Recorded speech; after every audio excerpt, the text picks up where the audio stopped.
black people wearing messy jerseys and this, that, and the third, and it cracks me up because they haven't had a black person on their team since I guess it was 1952. They basically cheated. They called an offside that wasn't. And people are saying it's because the other team was black and Argentina's not. We went to Buenos Aires. We were there for 3 days and I only seen 2 other black people. And they definitely treated me different. I want my people to be celebrated and not tolerated. And I want y'all to understand that there are places out there that celebrate us.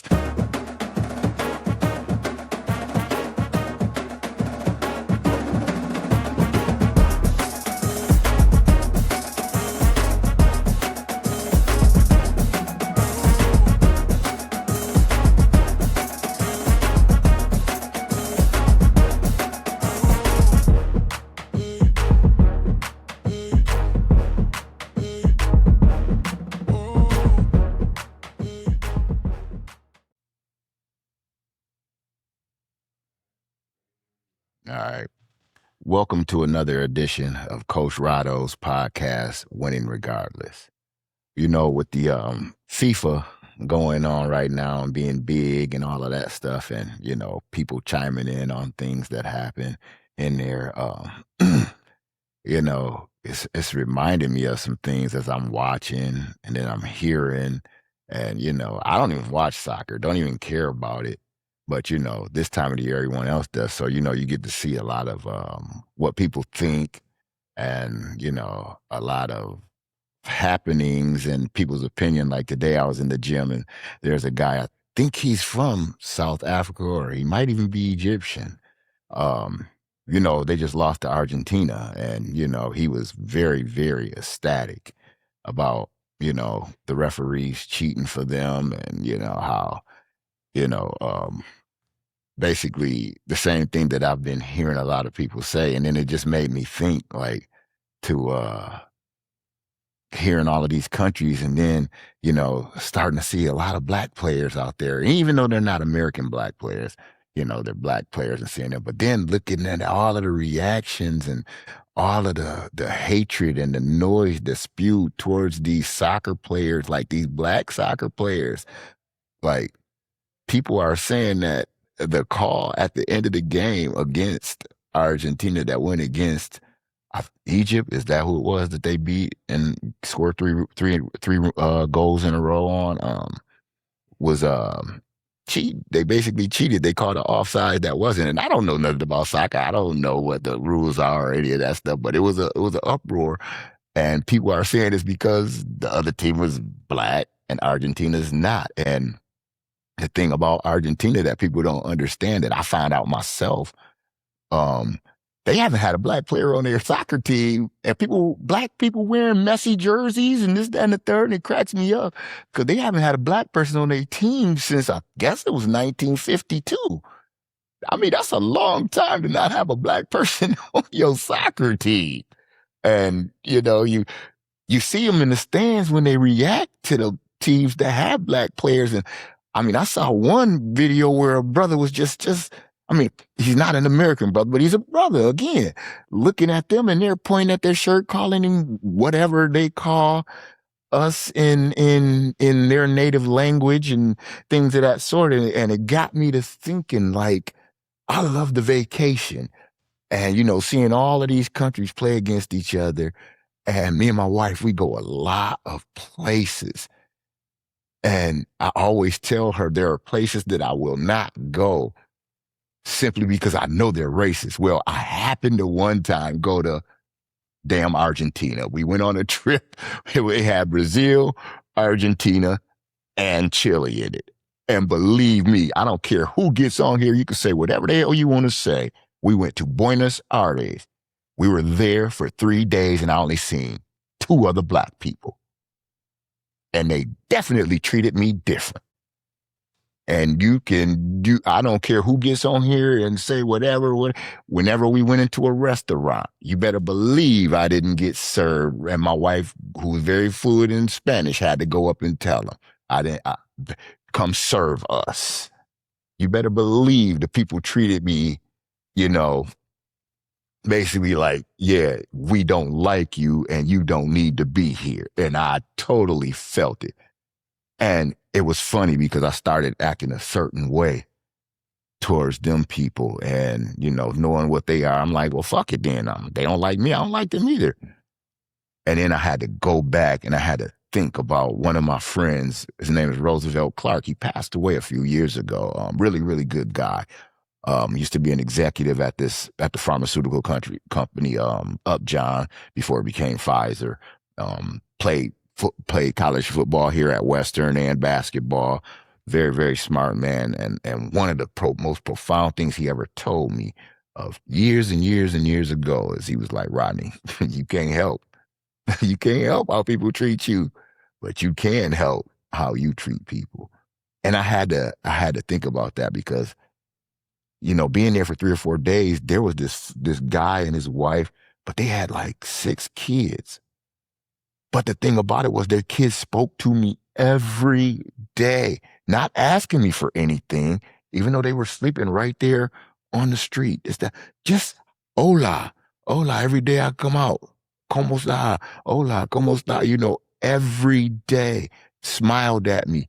And I thought about that. So of course, I go in, take the father into Burger King, and I'm buying them. I'm about to spend a bunch, what I thought would be a whole bunch of money in there on meals for him and his family. And I couldn't believe how the Burger King people was treating me in there, and I'm trying to help their own people. And again, and I knew that it was a little racist because one of my friends who worked Army intelligence had told me that. And he was like, bro, you ain't gonna experience nothing like that until you get there.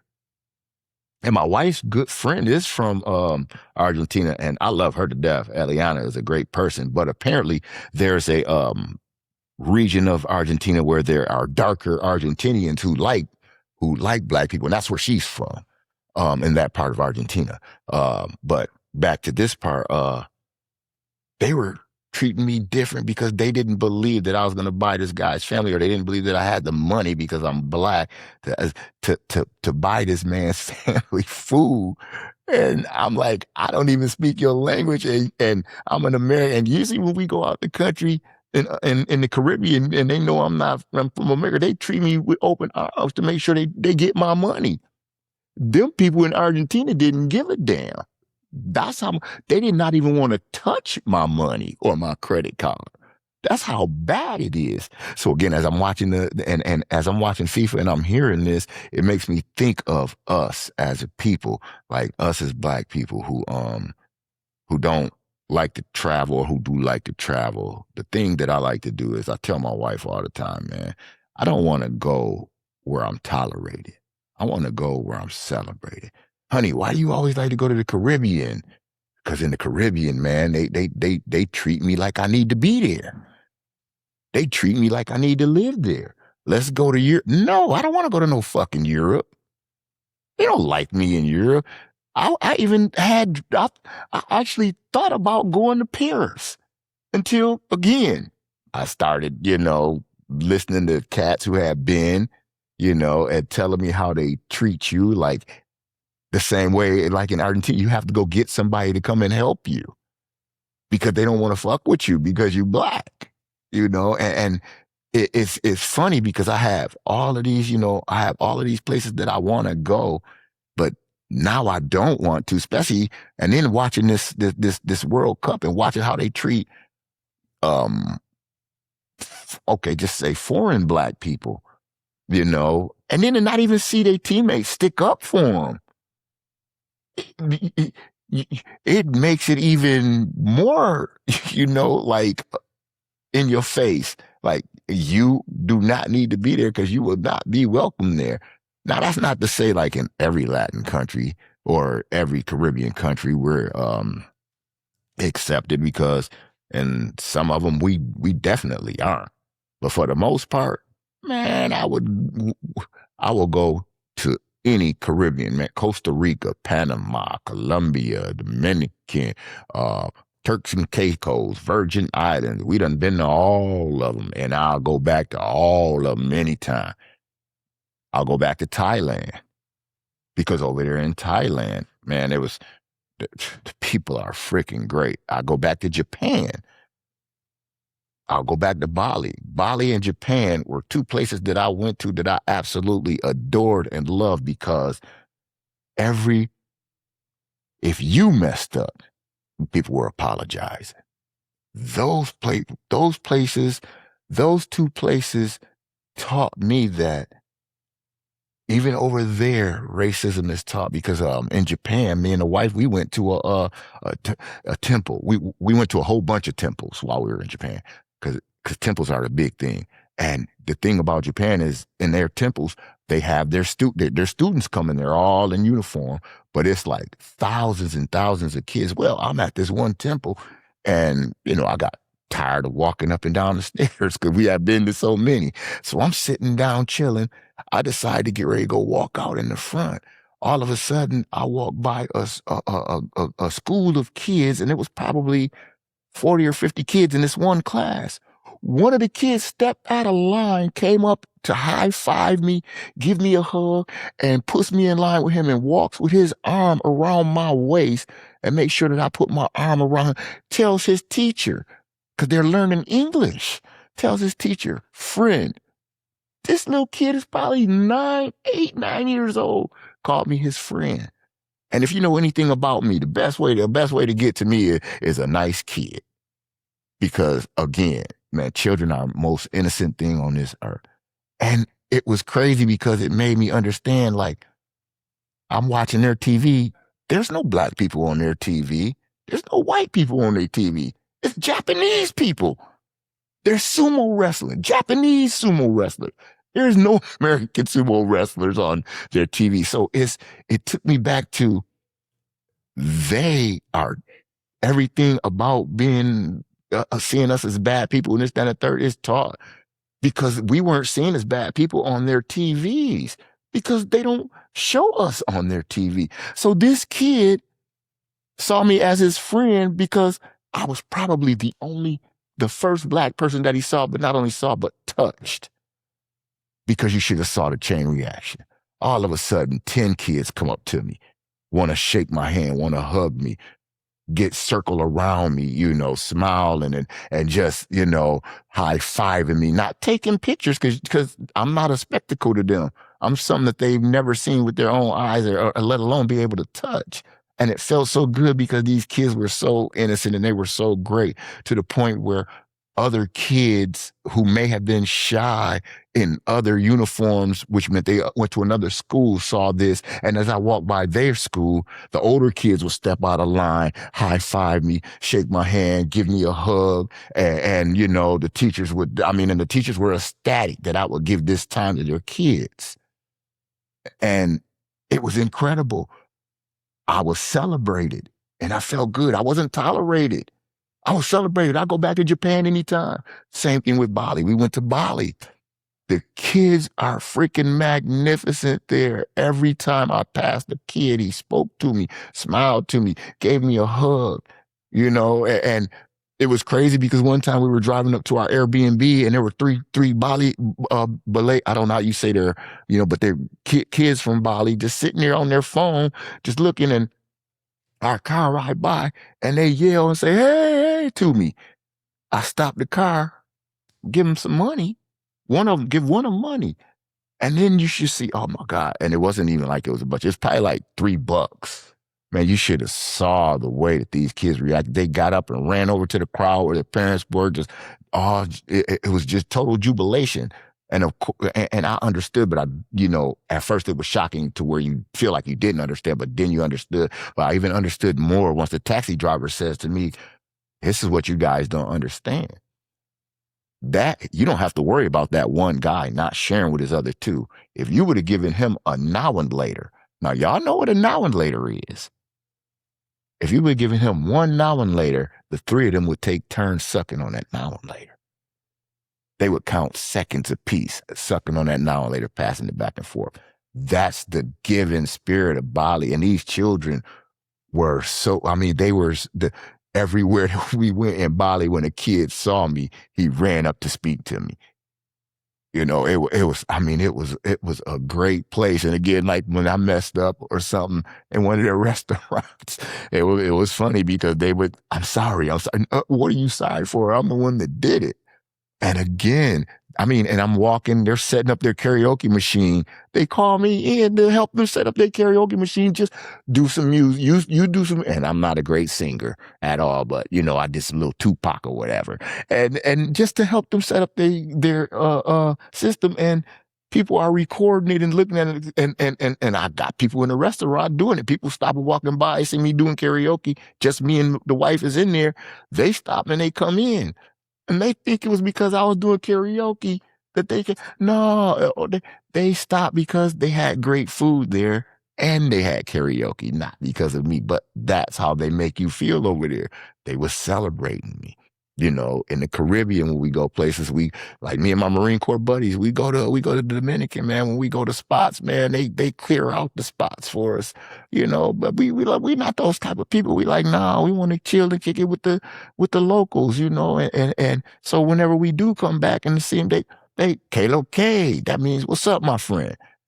Everywhere we go because they know us, they celebrate us. I don't want to go to no God. I don't want to go to France. They don't like me there. Why do I want to go there? I am telling you, if you feel like me, when you go on vacations or you're thinking about a vacation, pay attention to those countries that you're thinking about going. Don't be oblivious to how they really feel about you. You know what I mean? Just pay attention. Yeah, you might get some good service when you go over there, but you might not have paid attention to what went on. You might not have paid attention to 10 people came in right after you when they got here. Now I'm going to come and help you. I mean, I've had that happen many a times when we was in Buenos Aires. I hated it. I loved Chile. Definitely loved Brazil. Brazil was freaking great. $3 caipirinhas, walking down the beach. Are you kidding me? All day, every day, And so I'm saying all of this and understanding that these are my opinions and my opinions only and my experiences only. You might not have these same things, but for my people who are kind of like me, I want y'all to hear it from me. Man, make sure you go somewhere where you celebrate it because it is not a fun vacation. You done wasted your money if you go. I felt like I wasted my fucking money in Argentina because of the way I was treated. Hell, we went to Africa. You know what? I felt great in Cape Town. When did I feel shitty? When we went outside of Cape Town to African places. They was treat me like I thought I was better than them when I'm trying to, and they not even talking to me. But they going to talk to, the other people. It was like I was invisible. But that's how it go in other countries. So again, I tell y'all, if you want to enjoy a vacation, man, go where you celebrate it. Don't go where you tolerate it.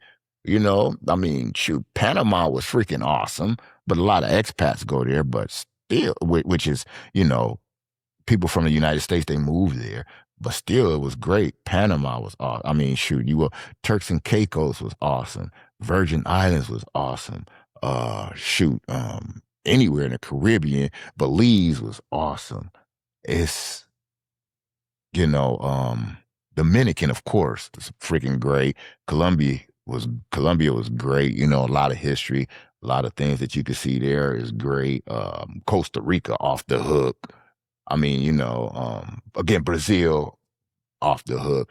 I mean, I love Caribbean, as you can tell, because I'm celebrated there. I like to snorkel. Those are all great snorkeling places. I love Mexico.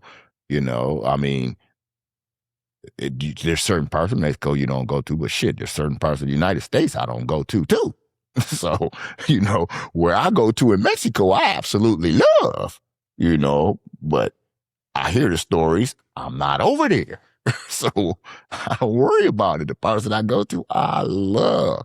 I love Todos Santos. You know what I mean? Shoot, I love Cabo, so again, to my people, or anyone, period, not even my people. It's more of a, if you like the travel thing, you know, white people, you can pretty much go anywhere and be celebrated, but we can't.